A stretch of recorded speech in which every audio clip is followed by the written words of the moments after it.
Hello and welcome to the Watson Weekend. Yes, we're back again. My name is Rick Watson. This is your weekly dose of e-commerce entertainment. Yes, it's Jessica Liseski, and we are still on our journey to find the true meaning of journalism in this crazy little podcast that we have. Exactly. Journalists, we are not. But this is for you, your weekly dose of medicine with just enough sugar to make it go down okay. And hopefully your place to go for retail, tech, e-commerce, all the things. Yeah, and a little bit of fun and flair, right? We like to mix it up. Yeah, more fun than information, we think. Yeah. Hey, if there's like one thing you can take away, we've done what we set out to do, right? Yeah, and then about once every 10 shows, we will do that. Yeah. All right. So we wanted to also give a thanks and a shout out to VTEX. They are helping make the show happen this week, bringing it to you. They are great partners. We love VTEX. And Magic Johnson, apparently, according to Vinny, our producer here. Not in that order necessarily, but really appreciate Andrew Mariano and the team. They're always out there kind of bringing new ideas in this whole commerce landscape, especially in B2B. So yeah, definitely complex e-commerce technology needs. Give them a shout. Yes, absolutely. So we're doing a different thing this week, Rick. You want to break it down? Yeah, it's crazy. This is going to be a little bit of a unique version of the Watson Weekend. We're going to go through the headline hangover as we normally do. And we're going to bring in Nick and Vinny here, who everyone knows and loves. But we're also going to bring in the audience. Obviously, we're broadcasting live here on YouTube only. And we have collected a number of questions from the audience. And of course, we know there's so many regular listeners, tens and tens of listeners that we collect here on the Watson Weekend. So Victor, Garish, Glick, Murray, Linda, Edward, the whole Kathy, gang. Yeah, this is why I can name all of them on the top of my head. That's our reach. Miles, Edward, Miles, you forgot. Yeah. Though I think Miles is on holiday today. Oh, okay. All right. So we might have a few less questions than normal. All right. Well, we're going to kick it first with an interesting move in the Shein evolution. They're going after your money in a new way, right, Rick? Yeah, Shein is launching first global credit card, we think, because if you read the story, they're partnering with a Mexican fintech provider, Story. So is it a global credit card or is it only for Mexico? I got very confused reading the story. It'll be interesting to see, do people want a Shein credit card? Like if you're going to be out to dinner, Jess, are you pulling out that Shein credit card? Hundo P. No, I'm not pulling out that credit card. I don't even know if it would be good. What kind of points are you earning? I mean, is this something to get the kiddos who are shopping on Shein to get some extra points so they can get more shirts with minimal lead? I'm not really clear on the benefit here, but yeah, the story was confusing. It felt like it was targeted to more Latin America. Which we were talking about before, like Mercado Libre really has a foothold there. So it's just kind of interesting move. And I'm not really sure how to process or think about it. Yeah. I mean, Shein does have a foothold in Latin America in a lot of the markets in Brazil and other countries. They're building and continue to build a huge network of suppliers so that China isn't their only source of supply. And so that's been growing. I think the loyalty program, that's a good question. I think you get extra lead if you use if you become a platinum member. Oh, because there really will be platinum in your body, maybe. Yeah, no, for sure. Yeah. All right. Well, in other marketplace-esque type news, we have Poshmark that is walking back some new seller fees that they introduced. And it was just after a few weeks of implementing them. So kind of the quick synopsis here is they launched some seller fees. They launched some changes. They had a lot of backlash, as typically does when you raise your fees on sellers. And they walked them back very quickly, which also meant they walked back Posh Pash, which was a pilot program that was available to a certain group of their like very high, most engaged sellers, which had discounted shipping and things like that. So one was supposed to offset the other, and now it feels like new strategy over here, abandoned strategy like a few weeks later. So I was curious, Rick, do you think they pulled the plug too soon? Look, I have a feeling that these fees had a big effect on conversion. One of the biggest things that Poshmark and other marketplaces have been trying is how to switch some of their fees from seller fees to buyer fees. And I think, raising seller fees and raising buyer fees are not appreciated by many communities, especially if you're not the dominant community. Amazon can get away with it. They can, and they just like shove it under a rug somewhere, and like all these other hidden bills that you have. Yeah. They also removed this buyer protection fee. So it's kind of interesting that, especially in these economic times, they're introducing lots of these fee changes, which typically, to your point, they don't bolster conversion. They typically give you an AOV boost, but it looks like it probably wasn't enough to offset the decline in volume. Yeah, no, so, I mean, speaking of in these economic times, our next story is coming from our friends at the NRF. NRF says we're sitting pretty for peak, nothing to worry about here. It's always sunny at the NRF, as we like to say here on the Watson Weekend.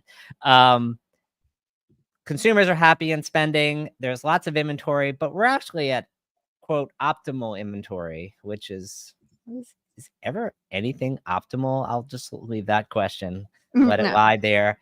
What's the retail performance that they love? Most people are shuttering stores. Some retailers are getting, you might call it last ditch investments from retailers that are themselves going out of business. Hello, Beyond investing in Container Store.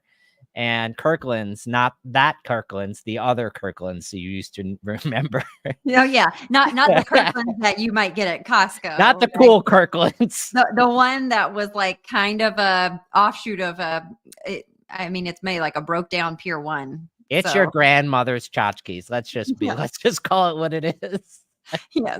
Yes, check mark on that. Yeah, I thought the other interesting. Yeah, I thought the other interesting thing that they were referencing was that this the strike and other things happening in the Red Sea didn't seem to have impacted retailers merchandising at all, which it was just such a blip. Like, would people have really thought that? I mean, Jason Murray, we already tackled that, and we covered it here. Had solved that problem. So I think it to your point, optimal inventory feels very ambitious and a little bit sunshine, rainbows, and unicorns, which does seem like the narrative that happens to come out. Exactly. It comes out a lot. So yeah, that's the next part of the story. Our next story is from Best Buy talking about customer loyalty. Why don't you take us through that? Yeah. So I don't know if you heard this, Rick, but customers just aren't as loyal as they used to be. I'll wait for the pause and the shock and awe to come through. But yeah, so it sounds like in their one of their earnings calls over the summer, there was this comment that was buried in the Q&A section where they talked about customer loyalty and their brand loyalty being the lowest it's really ever been historically. And Amarsis in this article that was in Retail Brew, Amarsis was kind of showing the differences where in like 2022, 79% of US consumers said that they were loyal to a specific brand, but that number has dropped to 14% in 2023 and 13% in 2024. So a pretty steep decline. And the consensus is we've got this more empowered consumer. The reality is it's a price game, baby doll, and everybody's just everybody is just going after where they can get the cheapest item, right? I mean, isn't that really the name of the game here?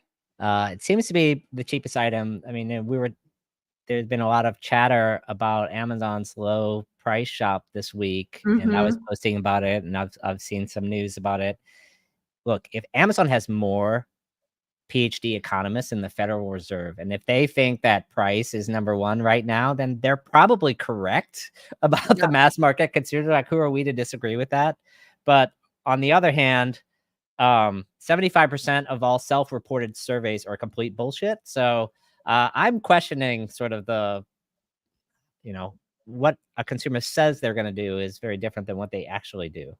That's very true. And look, there's been so much investment put in loyalty, but really driven through things like, in Best Buy's case, the Best Buy credit card. They have the rewards program.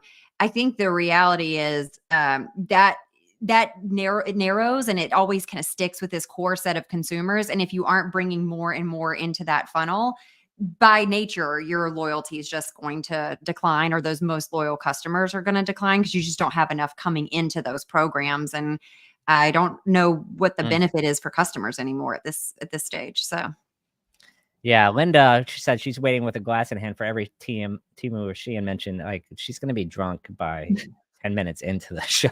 So it's a challenge. Thank you, Linda, as always, for your support of the show. Our next topic, we're going to talk a little bit about UPS, who released earnings in the last 2 days. They had a good performance, and so their volume declines have kind of bottomed out, and they have, I would say, margin tailwinds that were definitely reported in their earnings call for a couple of reasons. Number one is they're shrinking. Literally, the number of people are shrinking, and the number of network nodes in their systems are shrinking, and they're making the existing nodes more efficient. So like all their automated hubs are now able to handle 5% more volume, which allows them to close a whole bunch of extra facilities. So anytime you can get larger fixed assets that are more automated and drive more density through them, you're going to be more profitable. The other story that they're telling is, in Q2, they had 12% wage inflation because they were still on the old contract on an annualized basis. So like Q2 of last year was before the union contract was signed. Now Q3, they have a full, I think Q4 will be the first full quarter, but I think most of Q3 annualized that contract. So that wage inflation last quarter in Q3 of 2024 was only 5%, which is pretty good for any kind of company that's so heavily dependent on labor. And it's almost like you go to the NFL, you look at every contract, and it's like, I can't believe that. I'm just going to go back in history. Like, Donovan McNabb makes so much money for like not winning many playoff games. Like, how can you pay him $50 million or whatever it is? Sorry, Philly fans. But no, it would be Dak Prescott now. So yeah, exactly. Oh, that does that hit close to home to you? Just for viewers, just to let it, the inside joke. If we had the photo, we would show it here. Jess's photo, family photo, that is, at the mecca of U.S. pro sports, the holy grail of U.S. pro sports. Of course, we're talking about Dallas Stadium, the home of Jerry Jones. Yes, yes. Everyone has to kiss the ring before. Which, by the way, RMW Commerce branding is on point to that logo. Yeah, we're very on point today. Yeah. So I'm just saying, I think you're feeling the Cowboys blues. But yeah, so going back, I think it is impressive that they've been able to manage margin the way that they have. There was so much chatter when this team's, when the deals rolled out and they were renegotiating these contracts of what effect that would have on their margins. And it feels like they've been managing that in a responsible way. I'm curious how you compare that to like FedEx, because you haven't beat up on FedEx in a while.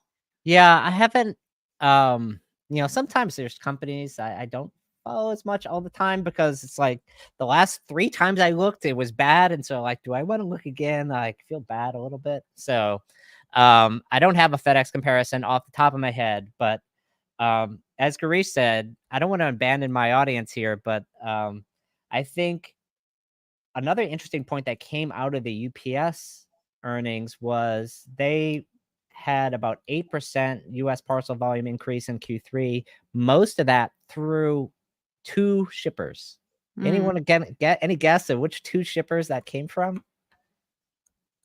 Linda is going to drink. Shein, Temu.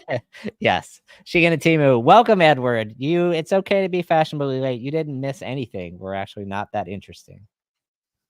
We've just run through all the latest headlines, so you can catch the recap. Yeah, you can catch the recap. But yeah, Temu and Shein covered like essentially over half of their volume growth from what my estimation of decoding the corporate jargon speak of the earnings call, where they try to tell you what's going on, but not fully tell you what's going on.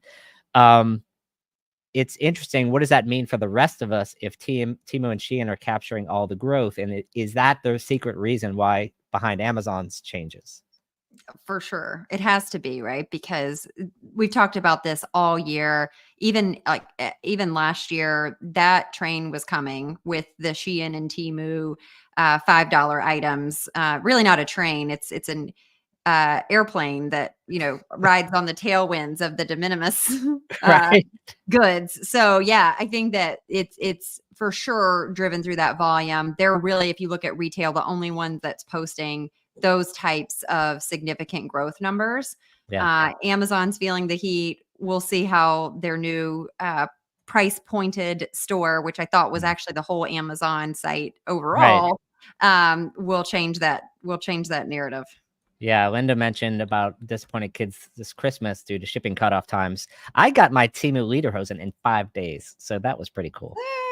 Yeah. No, I remember being at eBay. 5-ish. Yeah, I do remember this was a big deal at eBay when I was there. This has been over 10 years ago, but we had a number of Chinese sellers flooding the marketplace, and we couldn't get search fixed fast enough. And so by mid-November, you're starting to see things drop off because of those shipping cutoffs. But it feels like they've optimized their delivery windows. They're getting it tighter. It's way more competitive than it used to be. Yeah, look, I think like the movie Office Space, Amazon quote unquote fixed the glitch. And the glitch was that American sellers showed up in the search at all. So now it's only Chinese sellers. They fixed the glitch. So yeah, there we go. All right. Well, I guess we're going to now kick this off and do it Bill O'Reilly style. We're going live. Exactly. Let's bring on our intrepid producer, Vinny O'Brien, and our resident curmudgeon, Nick Kaplan. And hello. You did not get the memo, Vinny, on the blues.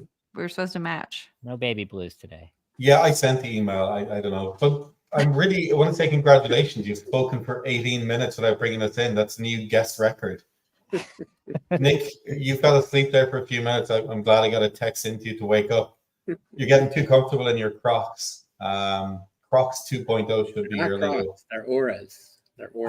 Come on. Focus. When's a Croc not a Croc? When Nick Kaplan wears it. That's right. Great opening. And by the way, Jess, you've gone rogue. Hundo P, Pish Posh. There was something else in there as well, but dropping lingo bombs everywhere. I'm just trying to see what sticks, give the people what they want. A few little isms and we'll see what sticks around. I got to compete with Nick over here, who's very articulate in his analogies. I just have one question. Will the free gift with purchase that Shein will offer for a credit card sign up be a scorpion included in the package? I like the throwback. Too soon, Nick. Too soon, for sure. So that was last week's show for those checking the archives. So what we're trying to do today is a little bit different, as we said, and I want to put the guys on the spot a little bit because they always have answers for everything. Like every email is responded in seconds and Slack, and even when you get to talk to them, it gets even more pronounced. So I thought today would be a great idea to get you guys to ask some questions. So I don't want to talk too much. I want to hear from you, Ed. I want to hear from you, Greesh, Linda, anyone else who's in the audience listening. But I want to pass the first question to come over to Nick, because you've had a few views on these things and you posted something in the private chat that no one would have seen, and you said something versus something. I'm going to dub that 2025 is going to be the people versus retail. It's a Netflix special. Who's sitting on both sides of the coin and what are they thinking? In the people versus retail? Yeah. Is this a court case? David Schwimmer played Nick, a young Nick, I might add. But Go on. I mean, I think that this probably harkens back to something I may have written, said that the consumer is winning, maybe.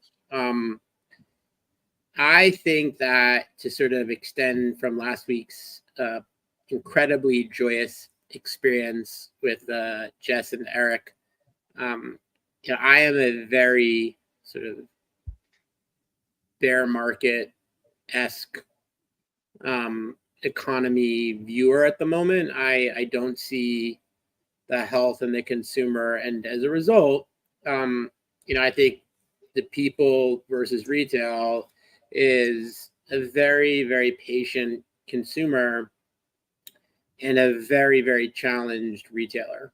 And the marriage is not good for the retailer in what is this age of efficiency that, RMW Commerce has written and supported the thesis. And we're here in this world of GEMROI and cash and other metrics that go away from EBITDA and gross profit and talk to things like organizational unity around inventory management or customer growth. It's harder and harder to operate as people evolve. And so in the people versus retail, I'm on the side of the people. I think that it's ball in your court retail to come up with new and interesting ways to build community and engage consumers. And it should be a very interesting year for us. And I'd be curious to hear what others feel about that. Same question, Jess. For sure, the consumer is winning. I know Linda posts about the holiday deals, and or sorry, Sahukar is posts about holiday deals. I think people are, whether you believe NRF or not, are still going to have inventory that they need to shore up. We're already seeing brands that did not discount putting things at 50% off. They're having flash sales even before you get to a Black Friday. And I think that we're going to see more and more the consumer take command of what's happening in the marketplace, and brands like Shein and Temu and Amazon continuing to win. So I do think that it's a different environment. We've heard about the loyalty, what we talked about earlier. It's not there. And some things are really going to have to change that I don't see to see something kind of take control back in the hands of a retailer. No, I think it's fascinating battle between the people and retail. I think Lena Khan is the judge right now, and she might be the judge, jury, and executioner. She is blocking, not she, but judges who I'm sure are using Lena Khan under cover of darkness are blocking Tapestry, which is the owner of Coach, their acquisition of Capri, which is the owner of Michael Kors. To say that retailers can't combine if they want to combine, why is this happening in the market right now? Why can't there be acquisitions? What does this mean for Marty Armstrong, who can't unlock synergies anymore? Hat tip to Marty. I'm not sure. In the meantime, I've got a text from Ted Sarandos, Nick. He said he didn't like your pitch. You need something a bit punchier, if that's okay. But taking the cue from everything that you've said, like Garisha said in our chat here, that there's no disposable income right now, but that doesn't matter because we got credit cards where you can rack up loads of debt, and buy now, pay later is this unlimited fountain of unforgettable money. How is BNPL penetrated so much without anyone questioning it? I think you have a younger generation that has taken to it when they were initially sort of very skeptical of credit cards, and it's kind of become a crutch for a lot of those items. And I think, look, the chickens are going to come home to roost at some point over it. But ultimately, it's only a matter of time before every BNPL provider looks like exactly what the credit card industry does today, because the regulations, consumer transparency, the rights aspect that, BNPL maybe is more friendly in some sense because it's sort of a purchase by purchase basis than sort of a revolving debt instrument a little bit, but Congress is going to get their meat hooks into it too at some point. I mean, if you think about debt, we've talked about this a lot. I mean, debt is a 4-letter word, but it's a good word for businesses, right? Nothing is straight. Cash flows require sort of management, credit lines. And so the notion of debt for any business is that they borrow what they can, they negotiate terms and pay it back responsibly. That is not what the US consumer has done. And I think that why I'm sort of bearish on, fourth quarter, holiday, and retail in 2025 is what the consumer and the general population I don't think has an appreciation of is the predatory nature of private label credit cards and the credit business. And we continue to extend credit to non-credit worthy people. And I think that buy now, pay later is unregulated. I think if you look at what JP Morgan Chase no longer will allow you to connect their credit cards to buy now, pay later providers. I think that was a very big shot. And I think Klarna is no longer, in my opinion, a buy now, pay later provider as much as it's an affiliate. If you look at where Klarna's money comes from, and as they head towards their IPO, which continues to sort of be fringy and not happening, but there. I talk to clients and people we work with as a driver of traffic, as an affiliate, not as necessarily a converter, whereas when it first came out, it was that. So yeah, I think that these total credit vehicles, whether it's buy now, pay later, private label credit cards are going to have their reckoning down the road when there's regulatory changes, as well as a need for people to rein in some of the debt, and the consumer is going to be like, wait a minute, I can't pay you. No, exactly. I think there's just been bigger fish to fry. It's coming. I just don't think of all the regulations and the things that have been on the punch list of what needs to be regulated. It just keeps falling by the wayside because there's bigger things to focus on. But it's coming. Google search, right? Like we have to make sure that Google and the search is monopolized, but credit's totally fine. Correct. Or the de minimis thing. I think, there's probably a good high-fiving done because it feels like they're putting the squeeze on that and they're tackling that.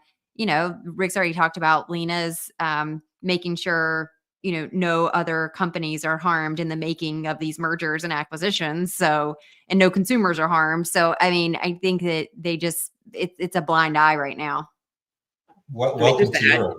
Just to add that 1 second, I mean, the whole Spirit, right? The whole Spirit merger, I mean, Spirit's not going to make it, right? So they've decided it's like, oh, you know what? Like Spirit, it was Spirit Frontier, right? I believe it was Spirit Frontier. Yeah. It's like, well, not good together, but we're just going to make this one go away. Stronger together, isn't it? But you cited Chase there, but Chase, I have to chuckle. They were the first bank to open a retail media network. That's a subject for like 7 minutes time. I'm going to get into that in just a moment. But There's something you've said there and something Erik said last week, which I think is a generational thing we need to grasp, which is how the next generation of consumer, Gen Z and everything below, is starting to think about the world. He said that they're not thinking long term. So as marketers, and Nick, our first get together, you were less curmudgeonly, but you were very, very on point in January when you said that if you need to be an e-com trader right now, you got to think week to week, not month to month. Is that a sign of how we need to think about brand development and trading as we go look into 2025? Is that for me, the curmudgeon? I get. No, you know what? I'm going to let you mull. I'm going to let you mull on that one. I mean, it's terrible. No, I'm going to let you mull on that one for a minute. Jess, you've been trading pretty aggressively for the last number of years, and you've been at the cold face of this. So I'd love to hear how you think about it and the evolution that you've seen and the way that consumers think about the world, because I think it's drastically different. Yeah, for sure. It is drastically different. The other piece that I think is becoming more challenging is what's unique, because everything is now become so commoditized as more and more brands are built on Shopify. We're not building out these like really differentiating experiences anymore. Stores some people can take them, some people can leave them. And Mhm. so really what you're seeing is now with Amazon, with Shein, with Temu, everything has become a price-driven conversation with consumers that is ultimately what's getting them to transact. Yes, people are like, oh, but what about the environment? What about people caring about where their products come from? They're voting with their wallets. They don't care. It's clear. So I think that the genie is out of the bottle. It will be very difficult to put it back in. And the companies that will sustain do have quality products that a very core brand that they can stand behind. So I just think that we're going to see more and more consolidation. And the other aspect that we haven't talked about yet is TikTok and the power of social commerce and where transactions are happening and where they will continue to happen. Social influence is going to completely change, and but will completely change the game of what will drive people to buy. And I think we're not going to see people as worried about like Lululemon, or as long as they can get something that looks just like it, can get here in 2 or 3 days and cost $10. I think that's an interesting point, and I think a lot of e-commerce operators still haven't gotten their heads around the fact that the successful brands, are becoming media companies, or they're trading on someone else's media brands. And so the companies that grew up 10, 15 years ago, they were like, oh, I need to be in Google, I need to optimize my site for SEO. That's dead, folks. And if you're not thinking of yourself as a media personality to communicate the trust and authority of your product line consistently over your time across not only your own media, meaning like your website, your app, but also your own social and earned media, which again, we could probably have a whole discussion about earned media. Frankly, earned media is the future of e-commerce, because what you say about yourself is one thing, but what others say about you, that's your brand. Correct. And if you have a scorpion in your box, that's a shitty brand. Are we sure? I mean, that's the surprise and delight. I mean, that may have been one of the most brilliant marketing campaigns of all time. It could have been, right? I mean, I could have honestly seen them doing it on purpose. Well, it's like when women found the notes sewed in to their Zara clothing from like supposedly the women in Turkey, who were making the clothing. That was like, help me. So yeah, I mean, but it didn't slow Zara down. I mean, they're still kicking it. You're exactly right, Rick. And I just do think we're in this era that retailers haven't been able to fully adapt to, especially the legacy ones. Like I just saw a post that Macy's, added like something like 220,000 SKUs to their marketplace. Who cares? Like marketplaces at this point were like 10 years ago. That's not going to save the brand, and that's not going to get people to shop. So what else is Macy's doing to be relevant? It's unclear. They're giving up all their real estate because it's more valuable than the items that are in their stores. That's what they're doing. Yeah, this sounds like a Sears 3.0 situation. This is the greatest podcast no one's ever going to hear. But in thinking about what that means for us going into 2025, it shapes how we need technology within our organizations. It shapes the type of people we need in there. It shapes the budget we're going to put together. How do we start making sense of it? Because, you're going to hear all the back to basics. Let's get back to basics come January, and the same old story. But Nick, come on, I see you shaking your head. I mean, listen, I love math. And it's a pretty simple equation, right? It's like media plus data equals commerce. And you got to have soul. And I remember, I've talked about my favorite job ever before as the women's coat department manager at Saks long ago. But I was there for the first Double Points event. Like, it was crazy. And guess what? It was record breaking. And guess what? What happened a year later? It's like, how do you anniversary that? You don't. Yeah, same thing. right? Oh, so it becomes a triple point defense. Triple Exactly. So we are there. Like, the most valuable commodity that we have is now time. And in the age of efficiency, the department store, mall, payments, and everything else that sits in our pocket has made us as beings efficient. So whether it's like pricing search by image or content consumption in downtime, I mean, like, it's incredible the amount of time we spend connected. And so it's changed not just how we live, but how we shop and how we eat and everything that we do. And so I just struggle with a Macy's who may not die in my lifetime, but will die.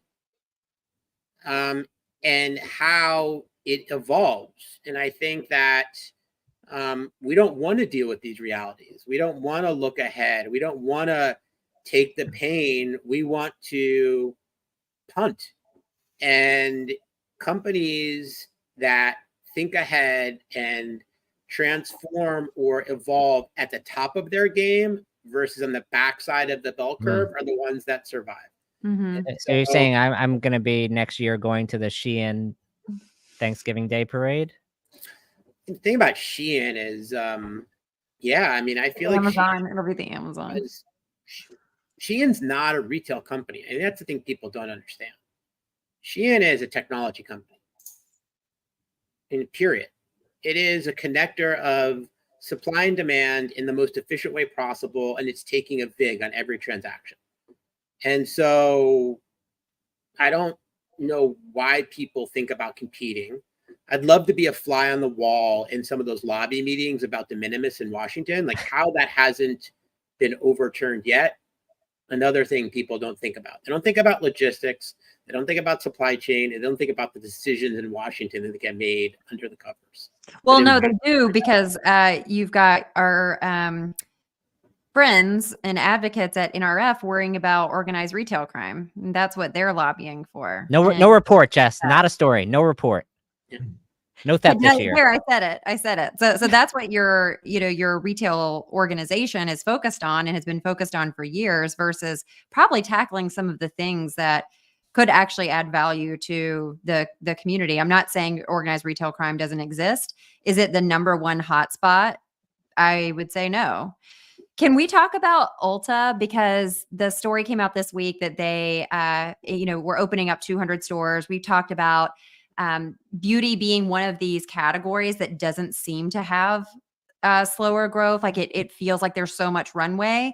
And you have like Selena Gomez's brand, Rare Beauty. I think that hit $1 billion in valuation. You have Fenty. You have all of these other kinds of celebrity-based beauty brands, but it feels like there seems to be more room in beauty for competition, whether it's single brands or a retailer like Ulta. Like, what do you guys think about that category, and why does it have more staying power? Well, it's interesting. So I would say my answer might be different than other people. I think it's kind of accessible luxury. Number one, it allows you to identify with an influencer or brand that you really feel a part of. And beauty, as they say, is in the eye of the beholder.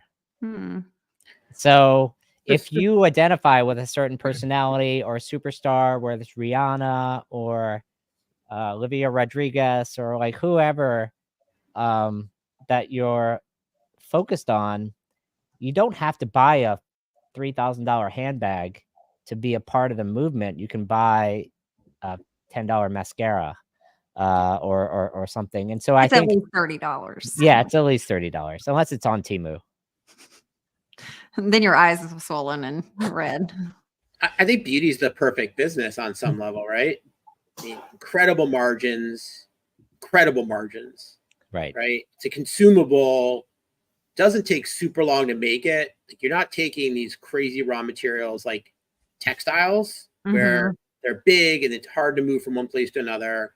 We deal with some beauty clients, right? So production is here, United States. It's not super expensive. It's assembly. It's basically like pour it in, mix it up, send it out. And to Rick's point, it's about creating this like FOMO, right? It's like perfect. Oh yeah, and by the way, as sort of a father and a husband, like my kids are so obsessed with Sephora based on, you know, everything that's happened in these brands' ability to create content and distribute it.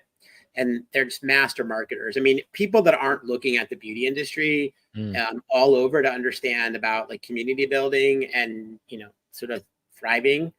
And then I think the other thing is there's only a couple players, right? I mean, like if you want to be in the beauty business, you go to Sephora. And if not Sephora, then you go to Ulta. And then you go to, oh yeah, nobody else. Right? So you could have a partner like Saks or Neiman's or Nordstrom, and I think that there's some goodness there. But like it's a binary. Walmu was my other name. Tarmu. I was going to say hyaluronic acid. But there's something from the branding from within as well in beauty I think is amazing. And then as a consumer, it's the immediacy of the result. You see impact so quickly relative to other products. Like Nick, your Hokas aren't going to fix that fallen arch you have now for another few weeks, which is unfortunate for you, but it's the difference kind of between footwear and the beauty industry. There's also a huge affinity between beauty and this phone in our pockets, because what are we taking pictures of ourselves? I bet if Google did an analysis of all the pictures on the internet that have ever been taken, 90% of them are of what? People's faces. And that has everything to do with beauty. And so I think the affinity between social media, communication, social commerce, and beauty is ridiculous. And if you look at like how are people spending their time, they're spending time on their phones and they're looking at their faces. And so all these things kind of reinforce each other. And I'll add one more. When the world went virtual and women had to stare at themselves all day on a Teams screen or a Zoom screen, I know I was immediately like shoot it up because my face is baggy and I've got to fix this problem. Yeah. Yeah. I never thought about that. I mean, listen, we want to live forever. There's a whole industry that is getting more and more traction in the media about like aging, right? I think that's a different podcast, the All In podcast, Nick. Sure. But like, I'm just saying beauty is like, we want to look great. We want to live forever. We don't want to eat properly or make good life choices, but we want to live forever and look good. Ozempic. Yeah, it's the easy button. This is the most animated I've ever seen Nick Kaplan.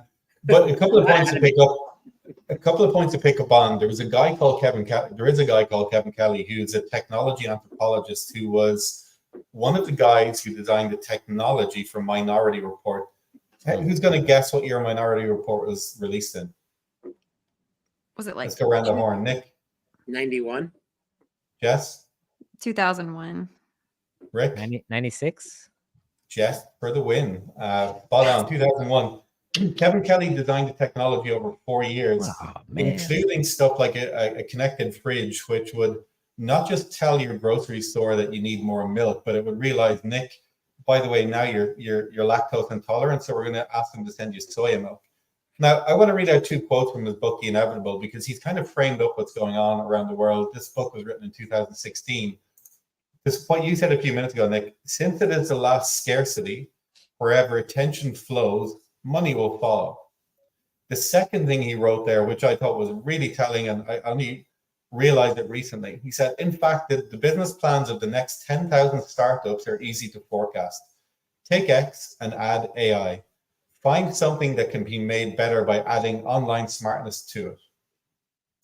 His book is a fabulous blueprint for understanding what's happening around us. And I think it's one of the things that this group does really, really well. So looking ahead then, we're kind of getting on time. I'd normally be ragging on you guys in the background to say, you've done 44 minutes, cut it off.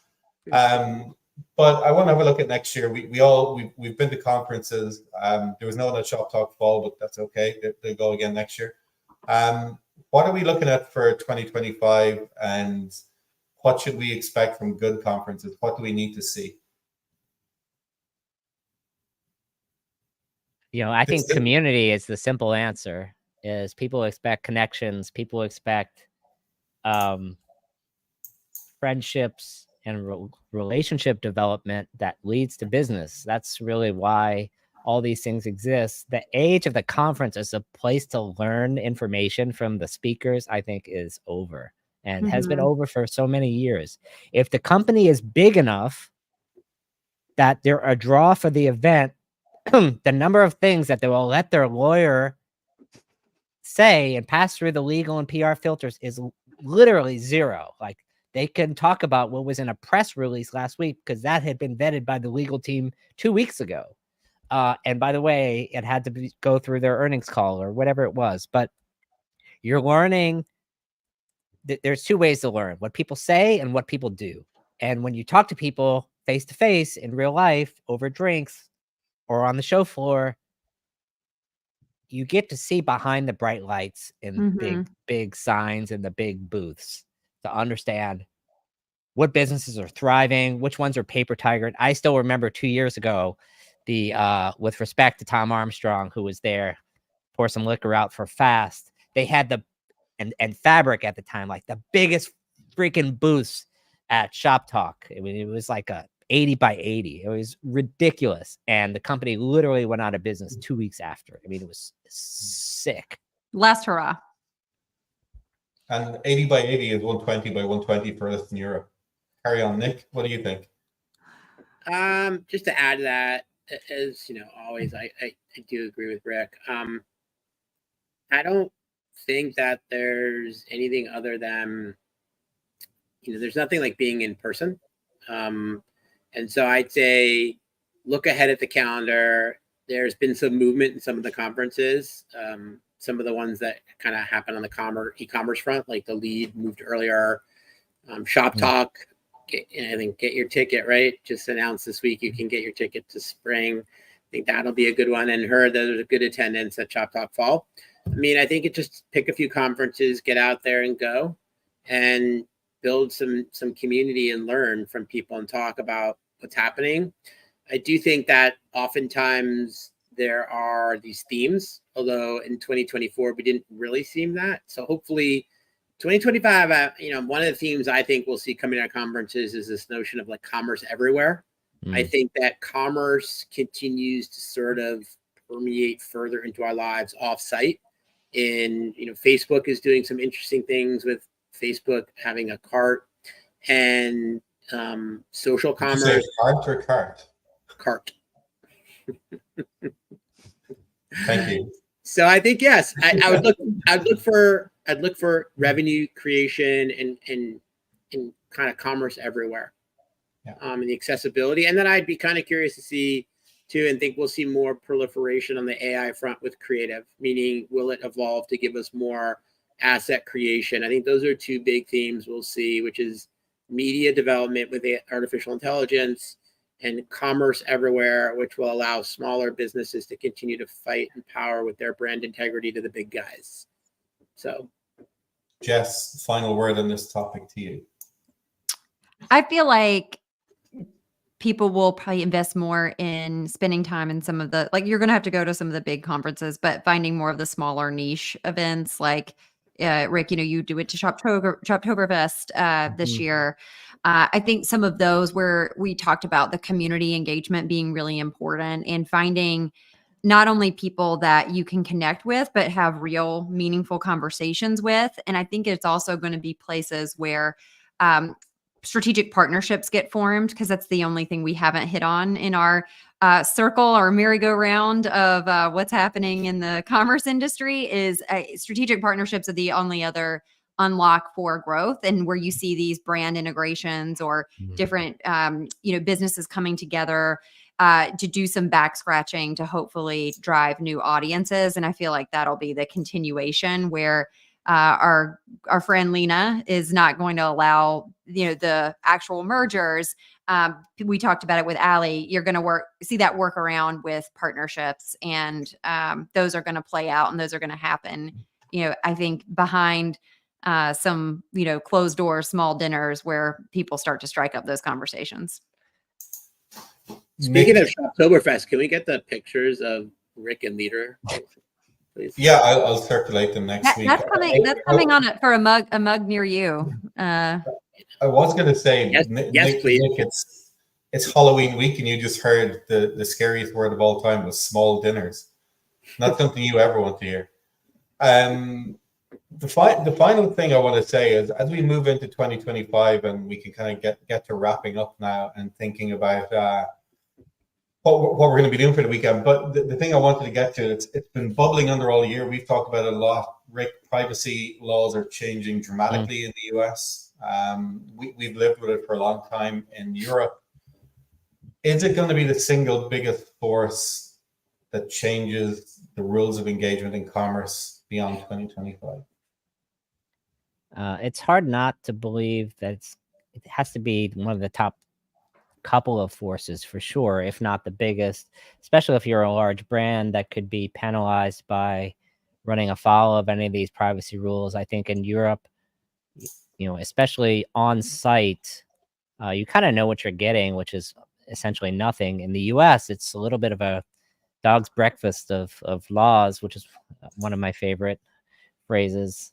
Now there are 20 different states that have different consumer privacy protection laws and multiplying. So those laws themselves will keep changing. So how, as a retailer, do you keep up with that? I think security and privacy will become, if not a VC investable space in e-commerce, and increasingly right now, it just seems like we have so many logistics tech companies and fintech companies and not many sort of like customer privacy data related companies.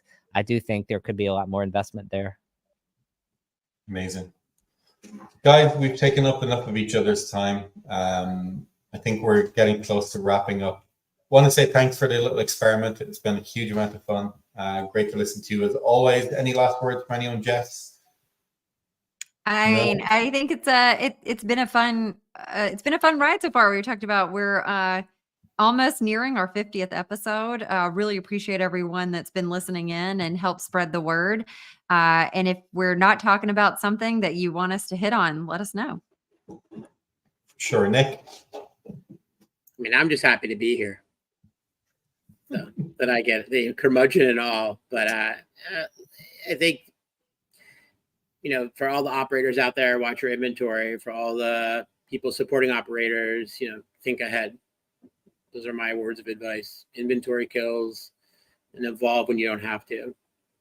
And I'm grateful to be part of this group. Last word to Richard M. Watson. Bring it home. Yes. I think the interesting part of this year is going to be a continuation, which is more volume on lower prices. So GMV is under pressure. Transaction volume is not. So think about your price points and ensure that your expectations for top line revenue are somewhat de minimis. On that note, let's hit the music, get our dance on. Happy Friday, and thank you so much to everybody for indulging us and watching. We appreciate it. Thanks. Thank you. See ya. Have a good weekend. Here we go.